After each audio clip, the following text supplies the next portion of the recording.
বিপদময় বিপদে পড়ছে নানানভাবে। তোমার নামে আমি আরও বেশ কয়েকটা বেশি গাছ লাগিয়ে দেবো। এটা তো একটা দারুণ কথা, মানে কিছু বলার নেই আমার, মানে থ্যাংক ইউ বললেও কম হবে।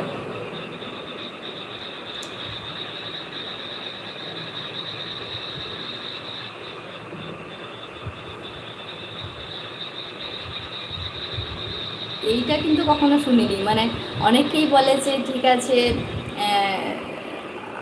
অসুস্থ ওনার নামে পুজো দেওয়া হবে, এই দেওয়া হবে, কিন্তু গাছ লাগানোর স্পেস দিয়ে গাছ লাগানো যাচ্ছে না, তাই জন্য ঠিক আছে আপনার নামে কয়েকটা গাছ লাগিয়ে দেওয়া দেওয়া হবে, মানে এটা একটা বেশ ওয়ান্ডারফুল ব্যাপার লাগলো।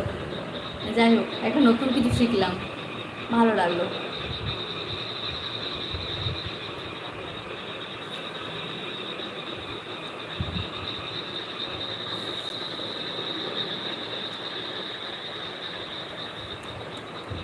মানে এই একদম ইউনিক, একটা ইউনিক কথা।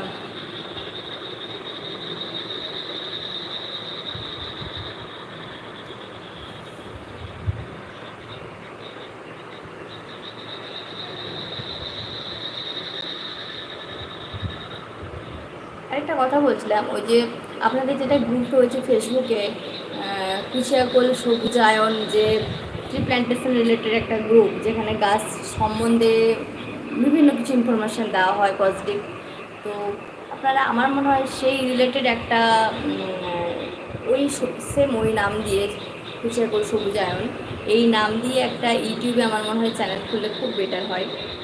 আমার সাজেশন এটা পার্সোনালি, এতে মনে হয় অনেক মানুষ অনেক উপকৃতও হবে, সাথে সাথে আপনাদেরও একটা বেটার, মানে দেখুন যে কোনো কাজ করতে গেলে আমাদের কিন্তু একটু পরিমাণে অর্থ লাগেই।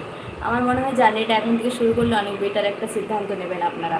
যদি এই জার্নিটা এখন থেকে শুরু করেন, আমার মনে হয় দেখুন একটা সময়ের পর, মানে হয়তো সেটা একটা বছর লাগতে পারে, লাগুক না, কি আছে, একটা সময় কিন্তু আপনারা জায়গা করে নিতে পারবেন, কারণ ওখানে ওখানে অনেক বেটার বেটার ইনফরমেশান থাকে ট্রি প্ল্যান্টেশন রিলেটেড, বা গাছের ক্ষয়ক্ষতি, বর্ষায় গাছে কী কী পোকা লাগে, কী কী করা উচিত তখন, এগুলো আমার মনে হয় অনেক মানুষ বাড়িতে যারা টুকটাক গাছ লাগায়, সেটা হয়তো অনেক সময় বাড়ির কাছে ছোট্ট গার্ডেনও হতে পারে, বা দু চারটা বড় বড় গাছ লাগিয়ে রেখেছে, তাদের জন্য টুকটাক টিপস হতে পারে। যেমন ফলের গাছগুলো এখন মানুষ বেশিরভাগই অনেকজনই লাগায় ফুলের গাছের সাথে সাথে, সেটা ছোটো কোনো কলম চারা আমের গাছ, ছোটো কোনো লেবু চারা, কলম চারাটাই এখন মানুষ সবচেয়ে বেশি গুরুত্ব দিচ্ছে, কারণ কি এটায় খুব অল্প সময়ের মধ্যে ফল পাওয়া যায়, যাতে মানুষের অনেক বেশি কাজে লাগে।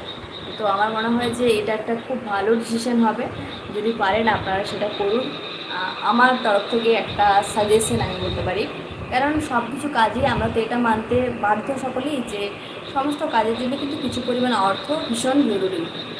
অনেক সময় দেখা যায় অনেক কাজই কিন্তু টুকটাক অর্থের জন্য ডিলে হয়ে যায়, কখনোই টোটালি থেমে যাবে না কারো যদি ইচ্ছে থাকে, কিন্তু ডিলে হয়ে যায় অনেক সময়। তো আমার মনে হয় আজকে না হলেও একটা টাইমিংয়ের পর আপনাদের একটা বেটার প্ল্যাটফর্ম হবে ইউটিউব। তো আমি তাই জন্য বলবো, এখান থেকে মানুষ তো অনেক বেটার বেটার কাজ করছে, অনেক বেটার ইনকাম জেনারেট করছে একটা টাইমিংয়ের পর।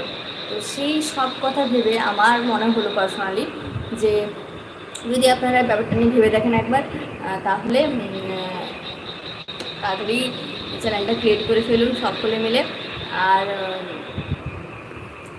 আপনারা একবার ডিসিশন নিন। আমার তরফ থেকে একটা সাজেশান মনে হয় এটা বেটার একটা সাজেশান হবে।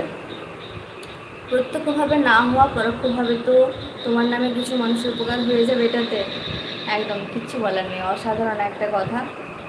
সবসময় যে প্রত্যক্ষভাবে আমরা সব কাজে যুক্ত থাকতে পারি তাও অনেক সময় হয় না, অনেক কিছু ক্ষেত্রেই হয় না, কিন্তু দেখা যায় কোনো না কোনোভাবে পরোক্ষভাবে